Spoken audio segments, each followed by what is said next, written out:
نحمدہ و نصلی علی رسول الکریم اما بعد اعوذ باللہ من الشیطان الرجیم بسم اللہ الرحمن الرحیم رب اشرح لی صدری ویسر لی امری واحلل عقدۃ من لسانی یفقہوا قولی رب زدنی علما اللہم فقہنا فی الدین اللہم حاسبنا حسابا یسیرا یا مقلب القلوب ثبت قلوبنا علی دینک۔ آج کا ٹاپک ہے عرش کا سایہ کس کو نصیب ہوگا۔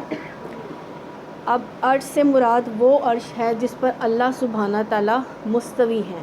اللہ سبحانہ تعالیٰ کس طرح مستوی ہیں اس میں ہمیں نہیں جانا چاہیے، ہمیں جتنا بتایا گیا ہمیں وہیں تک ہی رہنا چاہیے۔ عرش تمام مخلوقات کے اوپر اور تمام مخلوقات سے بڑا ہے۔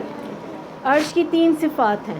عرش کا عظیم ہونا، سورۃ المومنون میں آیا ہے قل من رب السماوات السبع ورب العرش العظیم۔ ان سے پوچھو کہ 7 آسمان کا کون مالک ہے اور عرش عظیم کا کون مالک ہے۔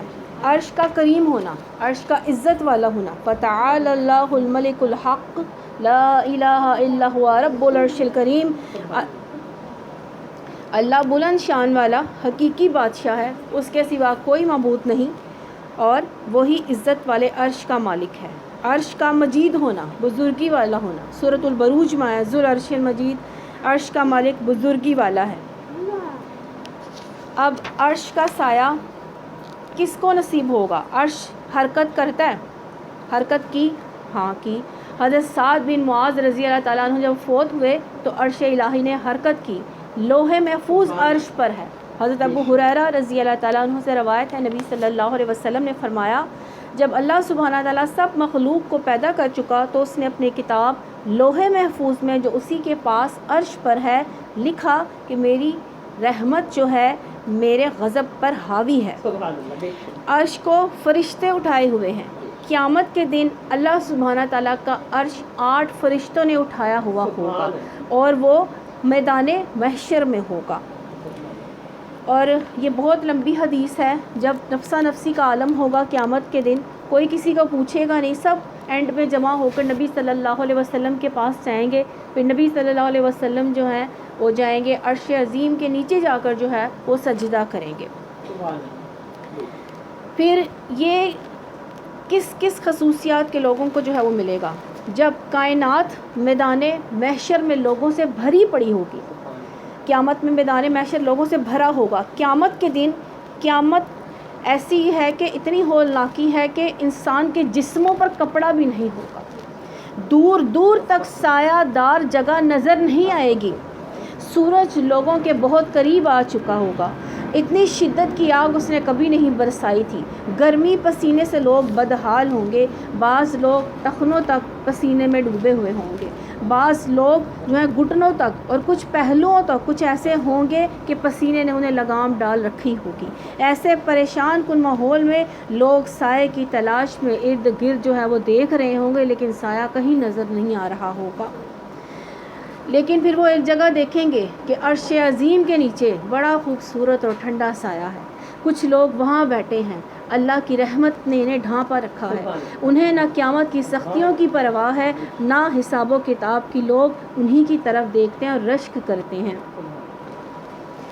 ایسے لوگوں کے بارے میں شافع محشر محمد صلی اللہ علیہ وسلم نے ہمیں خبر دی کہ یہ لوگ چند خصوصیات کے مالک ہوں گے، جن کے اندر یہ خصوصیات ہوں گی انہیں میدان محشر میں اللہ کا عرش کا سایہ نصیب ہوگا۔ ایک انصاف کرنے والا امام، ہر ایک، نبی صلی اللہ علیہ وسلم نے فرمایا تم میں سے ہر شخص نگہبان ہے، ہر شخص سے اس کی رعایت کے بارے میں سوال ہوگا۔ نبی صلی اللہ علیہ وسلم نے فرمایا اللہ سے ڈرو، اپنی اولاد کے درمیان عدل کیا کرو۔ ایک آدمی نے یعنی کہ ایک باپ نے اپنے ایک بچے کو نوکر رکھ کے دے دیا، ملازم رکھ کے دے دیا، آپ کو اس نے آ کے بتایا کہ یا رسول اللہ صلی اللہ علیہ وسلم میں نے اپنے فلاں بچے کو ملازم رکھ کر دیا ہے۔ آپ نے فرمایا تم نے سارے بچوں کو بھی ملازم رکھ کے دیا ہے؟ اس نے کہا نہیں بس ایک کو۔ تو آپ نے فرمایا نہیں، اس سے ملازم واپس لے لو، اس طرح دوسروں میں ناانصافی جو ہے ہو جائے گی۔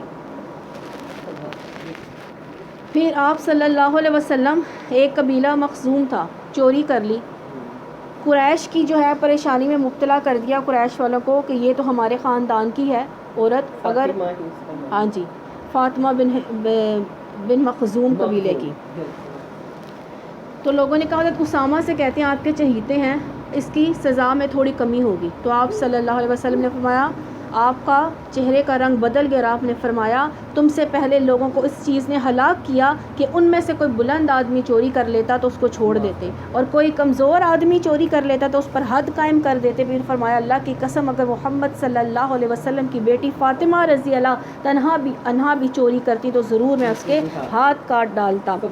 اور جوانی میں اللہ کی عبادت میں کھپا دینے والا انسان اللہ تعالیٰ اسے عرش کا سایہ جو ہے وہ نصیب کرے گا. تو اللہ تعالیٰ ہماری جوانیاں بھی اپنی عبادت میں کھپا دے. اپنی جوانیوں کو عبادت میں کھپانا بڑا مشکل کام ہے. ساری عمر پاپ کر کے بڑھاپے میں آ جانا یہ رحمت تو ہے لیکن کمال نہیں ہے اللہ کے در پہ آنا. شیخ سعدی نے فرمایا جوانی میں توبہ کرنا پرہیزگاری اختیار کرنا پیغمبرانہ کام ہے اور بڑھاپے کے وقت ظالم قسم کا بھیڑیا بھی پرہیزگار بن جاتا ہے. جو نوجوان عبادت گزار ہیں وہ لوگوں کی باتوں سے رنجیدہ دل نہ ہو. لوگ تو باتیں کیا کرتے ہیں. قیامت کے دن نوجوانوں کو اللہ کی حساب و کتاب کی سختیوں سے بے نیاز فرما دیں گے. پس ہے جوانی میں اللہ کی عبادت کرنے والے اس راہ کو ترک نہ کرنا. کل قیامت کو تیری اس عبادت کی قدر افزائی ہوگی. خود اللہ سبحانہ تعالیٰ قدر فرمائیں گے. اور جوانی میں گناہوں سے رک جانا بھی جو ہے وہ صبر ہے. تیسرے والوں کون سے لوگ ہوں گے جنہیں سایہ ملے گا؟ مسجد میں محبت سے محبت کرنے والا دل. ایسا آدمی جس کا دل مسجد میں اٹکا رہتا ہے یعنی کہ ابھی ایک نماز پڑھی اسے دوسرے نماز کا انتظار ہے کہ میں نے دوسری نماز میں نے پڑھنی ہے. جیسے ایک صحابی تھے ان کی نماز باجماعت فوت ہو گئی. انہوں نے اس رات کو 27 بار نماز ادا کی. جب انہوں نے خواب میں دیکھا کچھ گھڑ سوار ہیں وہ مجھ سے آگے نکل گئے ہیں میں ان تک پہنچنے کی کوشش کر رہا ہوں لیکن میں پہنچ نہیں پا رہا. تو آگے والے گھڑ سواروں نے کہا تم ہم تک پہنچ بھی نہیں پاؤ گے کیونکہ تم نے آج کی رات نماز باجماعت ادا نہیں کی ہے. ہم تم سے 27 گنا درجے آگے ہی رہیں گے. دنیا کی محبت اور مسجد میں اتنا فرق ہے کہ مسجد کی محبت میں انسان نماز میں ذکر جب کرتا ہے تو انسان کو ایک روحانی خوشی جو ہے وہ ملتی ہے. لیکن جو دنیا سے محبت کرتا ہے اسے ملنے پر بھی فکر لگی رہتی ہے اور نہ ملنے پر بھی وہ فکر میں ہی جو ہے وہ گھلتا رہتا ہے. اور پھر نمبر 4 اللہ کی خاطر آپس میں محبت کرنے والے. نبی صلی اللہ علیہ وسلم نے فرمایا کہ اللہ سبحانہ تعالیٰ قیامت کے دن فرمائیں گے میری عظمت و جلالت کے لیے باہم محبت کرنے والے کہاں ہیں؟ آج میں ان کو اپنا سائے میں جگہ دوں گا. جس دن میرے سائے کے علاوہ یعنی کہ عرش کے سائے کے علاوہ کوئی سایہ نہیں ہوگا. ایک آدمی نبی صلی اللہ علیہ وسلم فرماتے ہیں کسی دوسری بستی میں نا اپنے بھائی کی زیارت کرنے کے لیے گیا. اللہ سبحانہ تعالیٰ نے اس کے راستے میں ایک فرشتے کو بٹھا دیا جو اس کا انتظار کرتا تھا. جب وہ شخص اس کے پاس سے گزرا تو فرشتے نے پوچھا کہ تم کہاں جا رہے ہو؟ اس نے کہا کہ اس بستی میں میرا بھائی رہتا ہے میں اسے ملنے جا رہا ہوں. فرشتے نے پوچھا کیا اس کا کوئی تم پر احسان ہے جو تم اتنی تکلیف اٹھا رہے ہو اتنی دور سے ملنے کے لیے جا رہے ہو اس کا بدلہ اتارنے جا رہے ہو؟ اس نے کہا نہیں صرف اس لیے جا رہا ہوں کہ میں اس سے اللہ کے لیے محبت کرتا ہوں. اس پر فرشتے نے کہا میں تیری طرف اللہ کی طرف سے بھیجا گیا ہوں اور یہ بتانے آیا ہوں کہ اللہ بھی تجھ سے محبت کرتا ہے جیسے تو اپنے اس بھائی سے صرف اللہ کے لیے محبت کرتا ہے. چھپا چھپا کے دینے والا صدقہ. اور پھر ایک انسان تھا نبی صلی اللہ علیہ وسلم نے فرمایا ایک شخص بیٹھا تھا نبی صلی اللہ علیہ وسلم کو اس نے کہا کہ یا رسول اللہ صلی اللہ علیہ وسلم میں فلاں بندے سے بہت محبت کرتا ہوں. تو آپ نے فرمایا کہ تم نے اس کو بتایا ہے؟ تو آپ نے کہا نہیں بتایا ہے. تو آپ نے فرمایا کہ جس کو اللہ سے محبت کرتے ہو اس کو ضرور بتاؤ کہ میں تم سے اللہ اور اس کے رسول صلی اللہ علیہ وسلم کے لیے محبت کرتا ہوں جس کی بنیاد اللہ کی خاطر آپس میں محبت رکھنے کی بنیاد ہے خالص رضائے الہی اور اطاعت رسول صلی اللہ علیہ وسلم ہے. برائی کی دعوت پہ منہ موڑنے والا امام ابن سیرین رحمۃ اللہ علیہ. یہ کون سی ہیں؟ ایک پاک باز بیوہ عورت تھی جو پاک باز عزت دار عورت جو ہے وہ برائی کی دعوت دے تو وہ جو ہے امام ابن سیرین نے جو ہے اپنے آپ کو کیسے بچایا. امام ابن سیرین نوجوان لڑکے تھے. شروع میں وہ گٹھری سر پہ باندھ کر گلی گلی میں کپڑا بیچا کرتے تھے. آپ نے صدا لگائی تو جو ملکہ تھی، بیوہ ملکہ، اس کی جو لونڈی تھی نا اسے پتہ تھا کہ میری جو ہے وہ مالکن ایسی ہے، تو اس نے کہا کہ ایک بہت خوبصورت نوجوان ہے، وہ کہتی ہے اسے بلا کر لاؤ۔ امام ابن سیرین کو پتہ چل گیا کہ یہ مجھ سے کیا چاہ رہی ہے۔ آپ نے فرمایا مجھے جو ہے حاجت کے لیے جانا ہے، مجھے جانے دو۔ آپ گئے، آپ کچن میں سے ایک نالی جا رہی تھی، انہوں نے ساری کالک جو ہے وہ نالی کی اپنے اوپر ملی اور اس کے سامنے آ گئے، تو اس نے نا اسے بڑی کراہت محسوس ہوئی اور وہاں سے آ گئے، اور امام ابن سیرین رحمۃ اللہ علیہ نے فرمایا شکر ہے اللہ کہ تو نے مجھے اس بڑی برائی سے جو ہے وہ بچا لیا۔ چھپا کر صدقہ دینے والے بھی اللہ تعالیٰ ان کو عرش کے سائے کے نیچے جگہ دیں گے۔ ابو ہریرہ رضی اللہ تعالیٰ عنہ سے روایت ہے کہ ایک آدمی نے کہا آج میں صدقہ کروں گا، صدقہ کیا، اس رات چور کو صدقہ ہو گیا، صبح لوگ کہیں کہ آج کسی نے چور کو صدقہ کر دیا ہے، دوسری دفعہ اس نے کہا میں دوسرے دن پھر کروں گا صدقہ، دوسرے دن اس نے پھر سنا لوگ کہہ رہے ہیں ایسی عورت، بری عورت پر جو ہے وہ صدقہ کر دیا ہے، تیسری دفعہ اس نے کہا میں پھر صدقہ کروں گا، اب صدقہ تیسری دفعہ ایک امیر کو لگ گیا، اس نے رات کو خواب میں دیکھا کہ اسے کوئی کہہ رہا ہے تیرا صدقہ جو چور پر ہوا شاید اس کی وجہ سے وہ چوری سے باز آ جائے، اور وہ جو دوسری رات جو تم نے بدکار عورت پر کیا وہ پتہ وہ بدکاری سے جو ہے وہ باز آ جائے، اور تیسری جو تیسرا تو نے مالدار آدمی کو کر دیا ہے وہ اس وجہ سے ہے کہ شاید اس کو بھی شرم آئے، وہ بھی اللہ کی راہ میں جو ہے وہ دینا شروع ہو جائے۔ نیت صحیح ہو تو غیر مستحق لوگوں پر بھی صدقہ ہو جاتا ہے اللہ کے نزدیک۔ اور بادلوں کو سیرابی کا حکم کا واقعہ، یعنی کہ وہ کون سا واقعہ ہے، ایک انسان اتنا چھپ کر صدقہ کرتا تھا کہ اس کے دوسرے ہاتھ کو بھی پتہ نہیں چلتا تھا، اس نے دوسرے آدمی نے بادل سے آواز سنی، بادل سے آواز ہے کہ فلاں کی زمین پر جا کر جو ہے بارش برساؤ، تو وہ بڑا حیران ہوا کہ بادل سے آواز آئی ہے، وہ بادل کے پیچھے جاتا ہے، وہ جاتا ہے کہ اس ایک ٹکڑے پر، زمین کی ٹکڑے پر بارش جو ہے برس پڑی، باقی کسی پہ بارش نہیں ہے، تو اس نے کہا تم ایسا کیا کرتے ہو، اس نے کہا میں صدقہ کرتا ہوں ایک ہاتھ سے، دوسرے ہاتھ کو بھی جو ہے وہ پتہ نہیں چلتا ہے۔ اور کون سا لوگ ہے، تنہائیوں میں خوف الہی سے آنسو برسانے والا۔ نبی صلی اللہ علیہ وسلم نے فرمایا وہ آدمی جس نے خلوت میں اللہ کو یاد کیا اور اس کی آنکھیں بہہ پڑیں، اللہ تعالیٰ اسے بھی اپنے عرش عظیم کے سائے کے نیچے جگہ دیں گے۔ آمین۔ رسول اللہ صلی اللہ علیہ وسلم کی خدمت میں ایک حاضر ہوا انسان، اس نے دیکھا کہ آپ صلی اللہ علیہ وسلم نماز پڑھ رہے ہیں، آپ کے سینے سے رونے کی وجہ سے جیسے ہانڈی ابلتی ہے ویسے آوازیں آ رہی ہیں۔ سبحان اللہ۔ اللہ سے مناجات کے وقت اللہ کی بارگاہ میں حاضری کے تصور سے رونا بڑی سعادت ہے، مگر جس کو اللہ تعالیٰ اس سے نواز دے، ان آنسوؤں کی قیمت میدان محشر میں لگے گی، جہاں پانی کے یہ چھینٹے نامہ اعمال کی سیاہی کو دھو کر جو ہے جنت کا حقدار بنا دیں گے۔ اسی لیے انسان کو اپنے لیے رونے والی آنکھ بھی مانگنی چاہیے۔ اتنے اللہ سبحانہ تعالیٰ قرآن پاک میں فرماتے ہیں کہ اب تک ایمان والوں کے لیے وہ وقت نہیں آیا کہ ان کا دل اللہ کے ذکر سے پگھل جائے، دل کا خوف الہی سے لرز جانا ہی مومن کی علامت ہے۔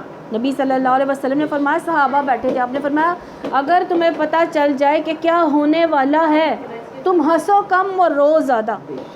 بس رسول صلی اللہ علیہ وسلم کے صحابہ نے اپنے چہرے ڈھانپ لیے اور ان کی آہذاری کی آوازیں جو ہیں وہ آنے لگ گئی۔ آج تو ہمیں سن کر بھی رونا نہیں آتا۔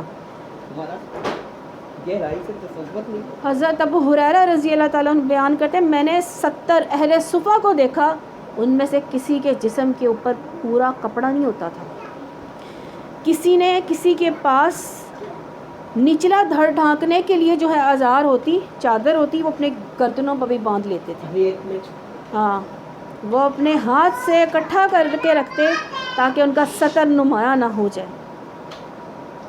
ایک شخص نے کبھی کوئی نیکی نہیں کی تھی، لیکن وہ اللہ تعالیٰ سے اتنا ڈرتا تھا، اللہ کے عذاب سے، اللہ کی ناراضگی سے اتنا وہ خوف کھاتا تھا، اس نے اپنے بچوں کو اکٹھا کیا اور کہا کہ جب میں مر جاؤں مجھے جلا دینا، جلا کر میری راکھ کو راکھ بنانا اور کسی ایک جگہ پہ کر دینا اور دوسری راکھ کو دوسری جگہ پہ دفنا آنا۔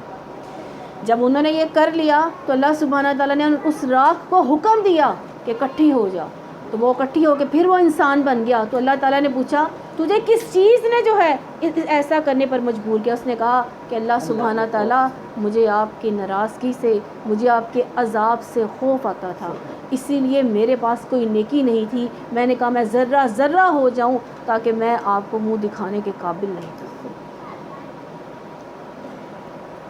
حضرت سمیر رضی اللہ تعالیٰ عنہ اپنے باپ سے روایت کرتے ہیں کہ سیدنا عبداللہ بن عمر نے ٹھنڈا پانی پیا تو رونے لگے، ٹھنڈا پانی پیا تو رونے لگے اور بہت زیادہ روئے. ان سے پوچھا گیا آپ اتنا کیوں روئے؟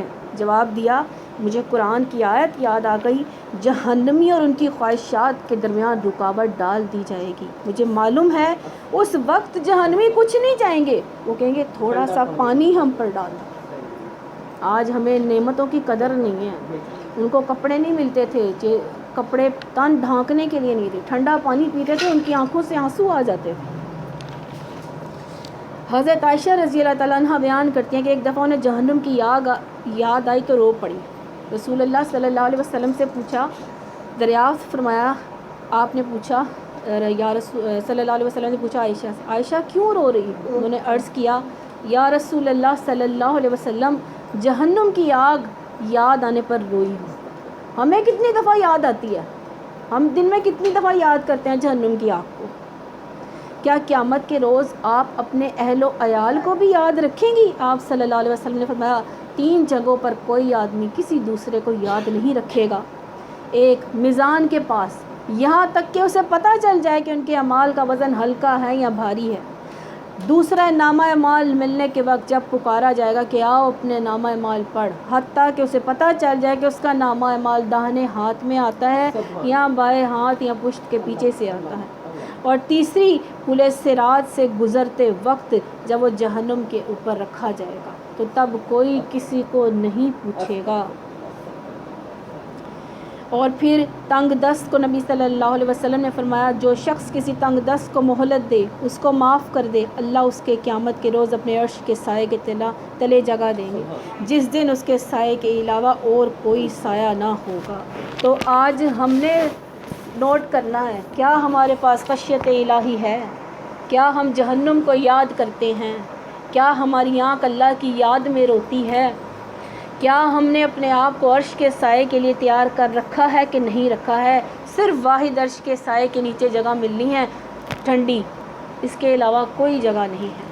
تو ہمیں اپنا آپ ضرور نوٹ کرنا چاہیے کہ محشر میں جب کوئی کسی کو نہ دیکھے گا، جب کوئی کسی کو نہ پوچھے گا، سب کی نگاہیں جو ہیں اللہ سبحانہ تعالیٰ کی عرش کے سائے کے اوپر لگی ہوں گی کہ ہمیں یہ مل جائے. تو اللہ تعالیٰ ہمیں توفیق دے کہ ہم اس قابل ہو جائیں کہ ہمیں بھی اللہ کے عرش کے سائے کے نیچے جگہ ملے. سبحانک اللہم و بحمدک نشہد ان لا الہ الا انت نستغفرک.